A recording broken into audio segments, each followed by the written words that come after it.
Shield, the new WBO Super Bantamweight Champion of the World, and you're watching True School Sports. Just shameless plug.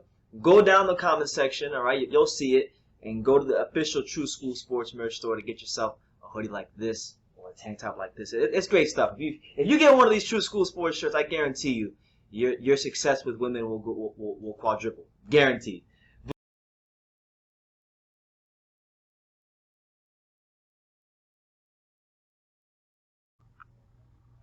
The untouchable True School Sports Empire proudly presents something the boxing game's been missing. Hey, what's going on? It's your boy BT, and I came here to talk some boxing with the thousands of True School Sports subscribers. Now, this is going to be an opinion/perspective video about a fight that, I'm not gonna lie to you guys, I'm excited for this fight, but it really seems like a lot of people in boxing are not too thrilled about this potential matchup. They're kind of shitting on it, and I wanted to just give my little 2 cents on it. You can disagree or agree with me in the comments down below.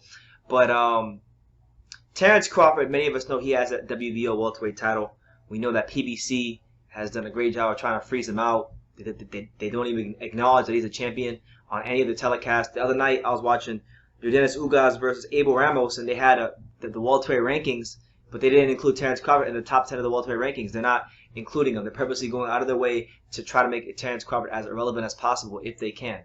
But on True School Sports, I will not allow that to happen. Terence Crawford is arguably, and in my humble opinion, the best welterweight in the world today.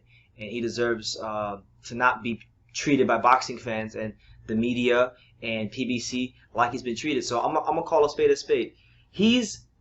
Right now, they're in the final stages of negotiation for a Kell Brook fight. The last report was that Top Rank Boxing, Bob Arum, and all parties involved have, in fact, offered Kell Brook a $2 million offer for the next fight. And, you know, they're still ironing all that out. But let's just say it happens, right? I don't think this is a bad fight. I actually think this is a good fight. I think this is going to be a fantastic fight, actually, for a couple of reasons, and I'll highlight them. But like, let's start off with what realistic options does Terence Crawford actually have in regards to fighting the big names. We know that Keith Thurman. Won like $10 million to fight Terence Crawford. They said it was $3 million on Twitter. We don't know who's telling the truth, but you know, Keith Thurman's a guy that in the past he has messed about when it comes to getting in the ring. You know, that's why they called him Sometime Thurman. He has been fighting that up, and inactivity's been an issue for him. So we don't really know what to think about Thurman. I don't think that was really serious. Then you have Manny Pacquiao. Manny Pacquiao's not worried about Terence Crawford because he in the Philippines right now probably putting somebody to death. You got Errol Spence and Danny Garcia, who are both fighting each other, so that they're tied up. Ugas just fought, he's tied up. Jerron Ennis is fighting on the 26th, he's tied up. Nobody really I don't think anybody's gonna really be too thrilled about him fighting Abdul Kakarov or Lipinets or Ray Robinson or anybody like that. Some people say, oh well, Sean Porter. Listen, if Terence Crawford doesn't want to fight Sean Porter at this particular juncture, then he's entitled to that, because when he had a belt and Porter had a belt, there was no rush from the Porter camp. There was no rush from Sean, Kenny, and all parties involved to fight Terence Crawford. So if you don't want to take the Porter fight right now, that's okay, because he's fighting a guy who, and it's crazy how people forget this. It's so ridiculous to me how people forget this. He's fighting a guy in Kell Brook, if the fight happens, that at one point in time was the #1 ranked welterweight in the world. I mean, this is a guy in Kell Brook that looked like he was well on his way to become the next British boxing all-time great after he beat Sean Porter in more decisive fashion, I might add, than any fighter who's fought Sean Porter. And that win, as the time goes on and as Sean Porter continues to fight people, that win is aging like a fine wine. It's aging very, very well. He did better against Porter than Spence did. He did better against Porter than Thurman did. He definitely did better than Porter did against than Danny Garcia did against Porter. So like, you can't sit here and disrespect Kell Brook. Okay, we get it. He has the 2 eye socket injuries, but you also got to look at the fact that it's been, what, he fought Spence in the summer of 2017, I'm going to say it was, spring or summer of 2017. So it's been 3 years since the Spence fight. He's had 3 years for those titanium plates in his eye sockets to get settled in. He's had a couple fights since then. He's fought Sergey Rabchenko at 154. He fought Michael Zarafa, and he fought Mark DeLuca. And he looked sensational in 2 of those 3 fights. In the Zarafa fight, he didn't look so good because he had a new trainer that was giving him like 55 million instructions every single time he was in the corner, and then we also grew to find out that Michael Zarapa was actually better than we thought even after he fought Kell Brook. So I think Kell Brook has shown himself to still be a quality fighter, and I believe, and this is an unpopular opinion, but it's an opinion that I'm going to hold true to. I believe that if that fight does happen between Kell Brook and Terence Crawford will be fighting a better version of Kell Brook than Errol Spence did. And then the reason I'm saying that is because when, as many of us know, when Errol Spence fought Kell Brook, obviously it wasn't his fault. He put the hard work in. He positioned himself to become mandatory. So he was very fortunate in these circumstances, but these were the circumstances. Kell Brook had just fought Gennady Golovkin at 160. Prime Gennady Golovkin, I might add. Before he fought prime Gennady Golovkin before Canelo's scary ass did. Fought at 160. Obviously, we know how that turned out. Golovkin beat the brakes off of him. And then he had the option to either fight Errol Spence, who was mandatory, or vacate the IBF title. And he said, you know what? I've got to this point in my career where I worked hard for this belt, and I'm not just going to vacate it. I'm going to fight Errol Spence. So then he killed himself, make 147 all the way down from 160. And, I just watched that fight today. And in the first 5, 6, 7 rounds of that fight, 5, 6 rounds of that fight, Kell Brook was outboxing Errol Spence. He looked pretty good, but you could even tell even in the early rounds he was slow, he was sluggish, and Errol Spence pretty much owned the majority of the back half of that fight. And I believe in my heart of hearts, had Kell Brook had time to come back down to 147 gradually, he would have beat Errol Spence. That's my belief. And the good thing for him now is he's settled in at 154. He's had time to heal those titanium plates in his eye socket. He knows this is going to be his last shot at glory in boxing. He's fighting one of the pound for pound best fighters in boxing in many people's estimation, the pound for pound king of boxing. Former undisputed champion. He hasn't had a big fight in 3 years. He's had to listen to people for 3 years, piss all over his name and reputation in boxing because of what happened in the Errol Spence fight. So you mean to tell me a guy who was once the IBF welterweight champion of the world, once rated the number one welterweight in the world, a guy that was that beat Sean Porter easier than anybody ever did, you mean to tell me a guy like that is not going to be up for this fight after all he's went through all these last 3 years? No way. Kell Brook is going to be up for this fight like never before, and I wouldn't be surprised if he winds up being Terence Crawford's toughest fight to date. Now the only question we got to ask is, can Kell Brook make 147 properly? That's the question I have. I'm sure it's a question you have. And I'm gonna say this: if there is a way that Kell Brook can somehow, after all these years, make 147 feeling strong, feeling comfortable, feeling fast, feeling strong in the ring, then Terence Crawford's in for a tough fight. I'm telling you guys, he's in for a tough fight. I mean, it's ridiculous how some of you guys will throw this guy's name under the bus. This guy was IBF welterweight champion. He was the number one ranked welterweight in the entire world.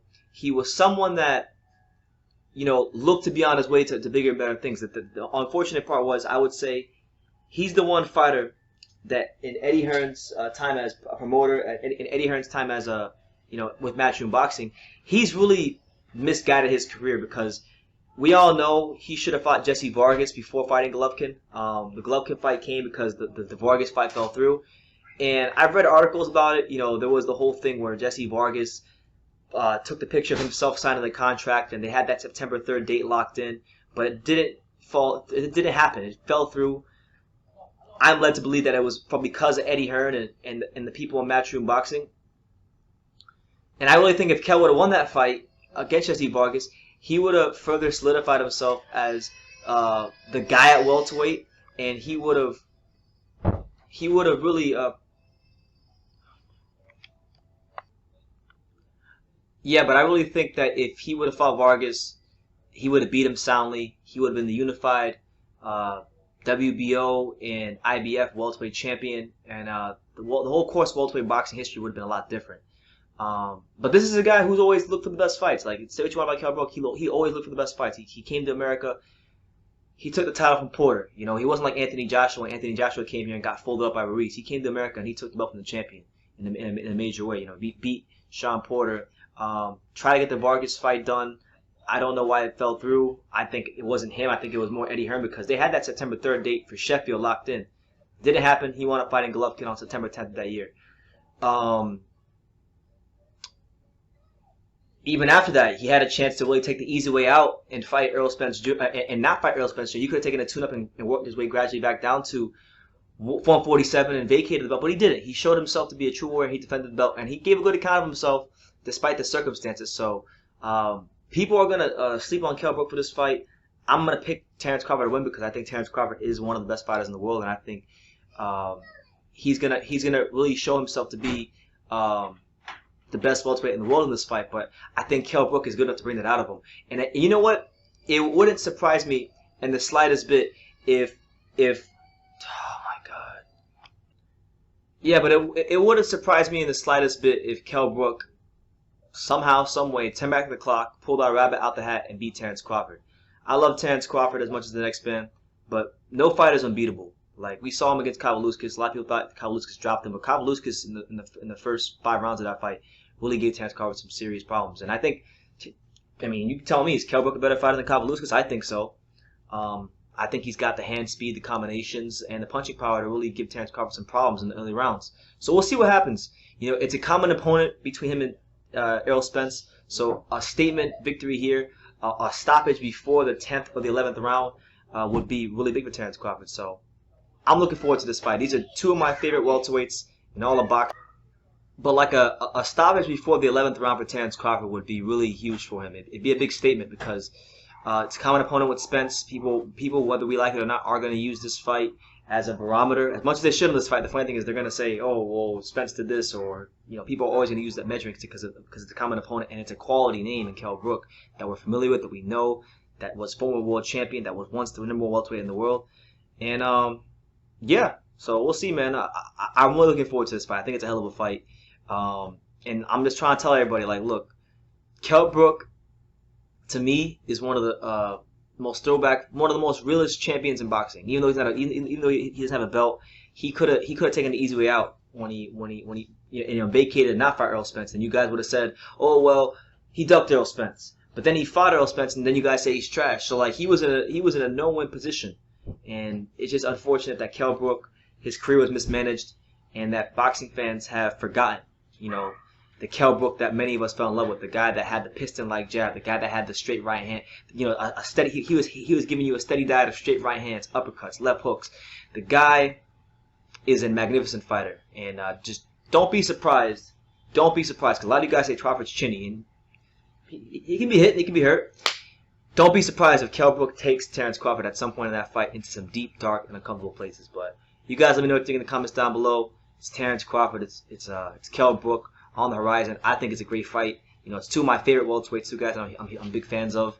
And I'm gonna be really sad about whoever loses this fight because both of them are just awesome fighters and both a true testament to the sport of boxing. So let me know what you guys think in the comments down below. What do you make of the potential Terence Crawford versus Kell Brook matchup on Top Rank November 14th for the WBO welterweight title is what they're talking about. That's what they're eyeing right now. So yeah.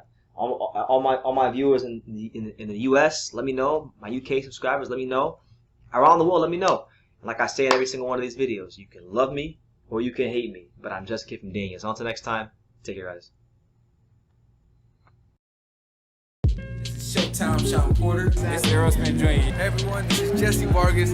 You're watching True School Sports. You're watching True School Sports. All right. And you're watching True School Sports. Stay tuned.